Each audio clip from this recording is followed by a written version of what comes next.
Gentleman from Alabama is recognized. Thank you, Mr. Garland, for being here today. Every time I'm in my district, constituents are concerned about the weaponization of government, them being selected because they happen to be conservatives. And I think on your watch now, the DOJ actually is a mid-30% approval rating.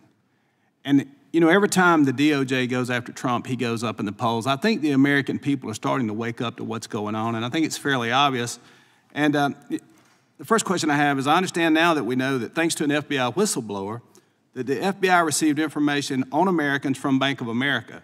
Specifically, Bank of America sent the FBI a list of customers who made transactions in the days on and around January 6, 2021. My question for you is, did the Department of Justice acquire any geolocation data from January 1st, 2020 through December 31st, 2021? Yes or no? I'm sorry, did you say locational data?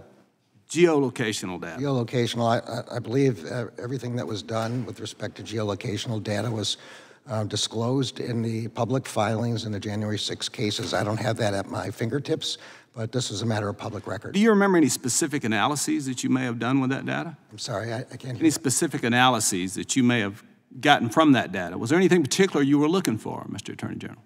Like, did they exercise their rights? Did they maybe buy a firearm? I'm sorry, I don't know anything about the second thing. The purpose, as I understood the location data, was to determine whether people who claim they weren't inside the Capitol actually were inside the Capitol. Well, where did the, I guess the question is, to your knowledge, and where the DOJ, geolocation data from external sources, entities, or organizations, to your knowledge, did you receive that from external sources, or are you buying that data? So I don't know the exact answer in general, but I believe with respect to January 6th, these were the results of subpoena as issued to telephone companies.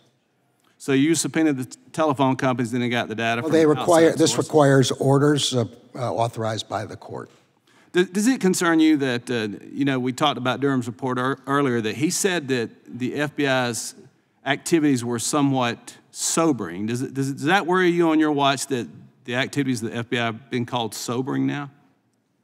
I'm sorry, I didn't understand. Who calls it sobering? John Durham in his report. Did you read his report? I'm sorry, who? John Durham. Durham? Yes, sir.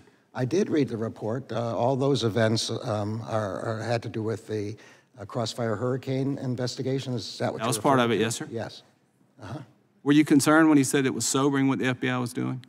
I think Mr. Durham, and I just want to make sure everybody understands, Mr. Durham thanked me for not interfering with his investigation. I had promised he would be able to go forward without interference, just as I promised Mr. Weiss.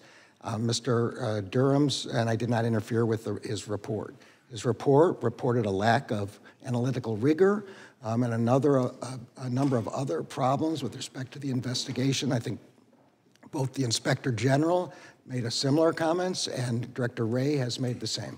Thank you, Attorney General. I don't have a whole lot of time. I want to yield a little bit to the chairman, but is it a crime in the U.S. to question an election? I'm sorry. Is it a crime in the U.S. to question an election? Is that a crime? I'm sorry. It's my fault. I can't hear. To request a what? Is it a crime to question an election in the United States of America? It is a crime. Is it a crime for the U.S. citizens to say, we want to ask about this election, we want to question this election, we actually want to look into the election? Is that a crime when citizens just question an election in America now? Again, I think you're asking not a hypothetical, but something specific about specific. I think that's just general. I don't think that's specific. Elections have been questioned for decades past. Is that now a crime in America? Did you say to ask questions about an election? Is that what you said? To question an election. Just to no, question the results. It's not a crime to question an election. Because I questioned the election results in 2020. And there are a lot of people in America that do. And they question the weaponization of government attacking American citizens. And so you, sir, have an issue with trustworthiness of the American people and with Congress at this point. With that, Mr. Chairman, I'm sorry, I'll yield 36 seconds.